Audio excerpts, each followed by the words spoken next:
Gazette প্রকাশ। অবশেষে তারেক রহমানের নির্দেশে দুটি সুখবর সহ পাশ হল নবম পে স্কেলের চূড়ান্ত গেজেট। আরও বিস্তারিত থাকছে পুরো ভিডিওতে। আসসালামু আলাইকুম। আপনি যদি সবার আগে নবম পে স্কেলের আপডেট পেতে চান তাহলে আমাদের এই চ্যানেলটি সাবস্ক্রাইব করে ভিডিওতে লাইক করে দিন। অবশেষে নবনির্বাচিত তারেক রহমানের নির্দেশে পাশ হল নবম পে স্কেলের গেজেট। অর্থ মন্ত্রণালয়ের সঙ্গে বৈঠকে বসে চূড়ান্ত পে স্কেলের সিদ্ধান্ত নেওয়া হয়েছে। তাদের পূর্বের সব সিদ্ধান্ত বাতিল করে দ্রুত বেতন বৃদ্ধির সুপারিশ করা হয়েছে। এমন ঘোষণাই এখন প্রশাসনিক অঙ্গন থেকে শুরু করে সাধারণ মানুষের আলোচনার কেন্দ্রবিন্দু। দীর্ঘদিন ধরে যে অনিশ্চয়তা চলছিল সেটির যেন একসঙ্গে অবসান ঘটল। সরকারি চাকুরিজীবীরা অপেক্ষায় ছিলেন কবে স্পষ্ট ঘোষণা আসবে, কবে গেজেট প্রকাশ হবে, কবে বাস্তব পরিবর্তন চোখে পড়বে। অবশেষে সেই প্রতীক্ষার ইতি টানার মতো বার্তা সামনে এসেছে। গেজেট পাশ মানেই আর কোনো দ্বিধা নয়, এটি এখন বাস্তবায়নের পথে এগিয়ে যাওয়া একটি আনুষ্ঠানিক সিদ্ধান্ত। অর্থ মন্ত্রণালয়ের সঙ্গে এই বৈঠক ছিল অত্যন্ত তাৎপর্যপূর্ণ। জানা গেছে সেখানে শুধুমাত্র প্রস্তাব নিয়ে আলোচনা নয়, বরং পুরো বেতন কাঠামো পুনর্বিবেচনা করা হয়েছে। পূর্বের খসড়া, পূর্বের সুপারিশ সবকিছু নতুন করে যাচাই করা হয়েছে। যেসব সিদ্ধান্তে ধীরগতি ছিল বা যেগুলো বাস্তবতার সঙ্গে সামঞ্জস্যপূর্ণ ছিল না, সেগুলো বাতিল করে দ্রুত কার্যকর করা যায় এমন একটি কাঠামোর ওপর জোর দেওয়া হয়েছে।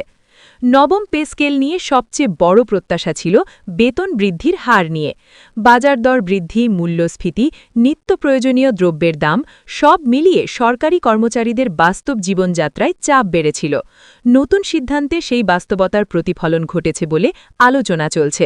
বিশেষ করে নিম্ন ও মধ্যম গ্রেডের কর্মচারীদের দিকে বিশেষ গুরুত্ব দেওয়া হয়েছে, এমনটাই ধারণা করা হচ্ছে।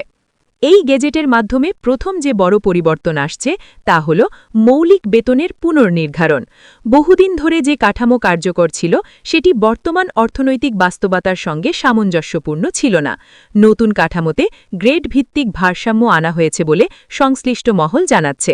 ফলে একই ধরনের দায়িত্ব ও অভিজ্ঞতার ক্ষেত্রে বৈষম্য কমবে বলে আশা করা হচ্ছে। দ্বিতীয় গুরুত্বপূর্ণ বিষয় হল ভাতা কাঠামোর সমন্বয়। শুধু বেসিক বেতন বাড়ালেই সব সমস্যার সমাধান হয় না।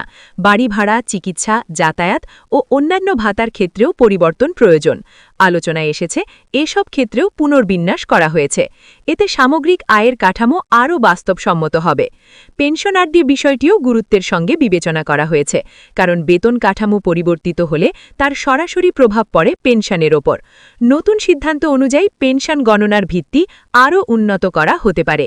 যারা দীর্ঘদিন রাষ্ট্রের সেবা করে অবসর নিয়েছেন তাদের আর্থিক নিরাপত্তা নিশ্চিত করা একটি নৈতিক দায়িত্ব।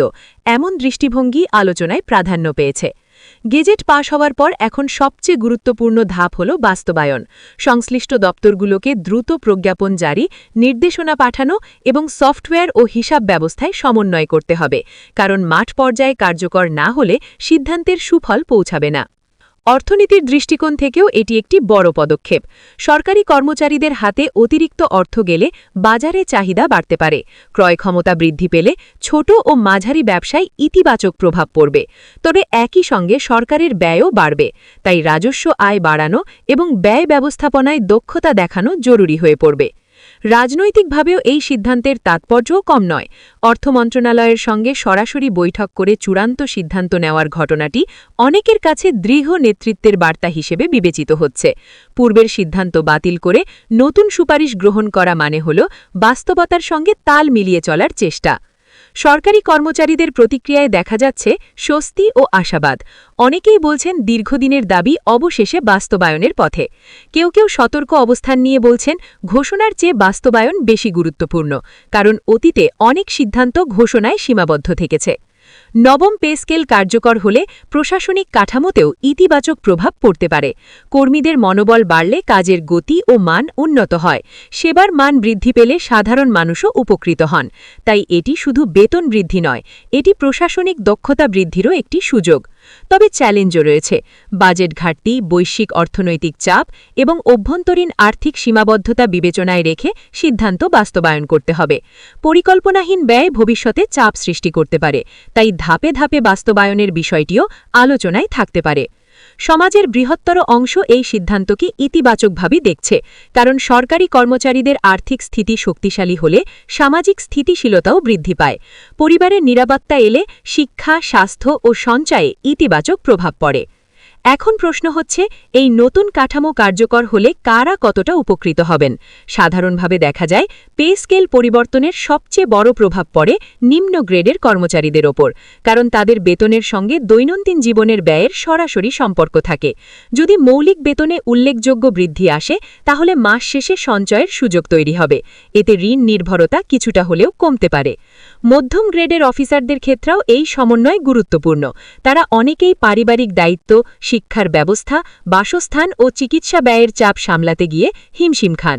নতুন পে স্কেল যদি বাস্তবতার সঙ্গে সামঞ্জস্যপূর্ণ হয়, তাহলে তারা দীর্ঘমেয়াদী পরিকল্পনা, যেমন বাড়ি নির্মাণ, বিনিয়োগ বা সঞ্চয় নিয়ে ভাবতে পারবেন।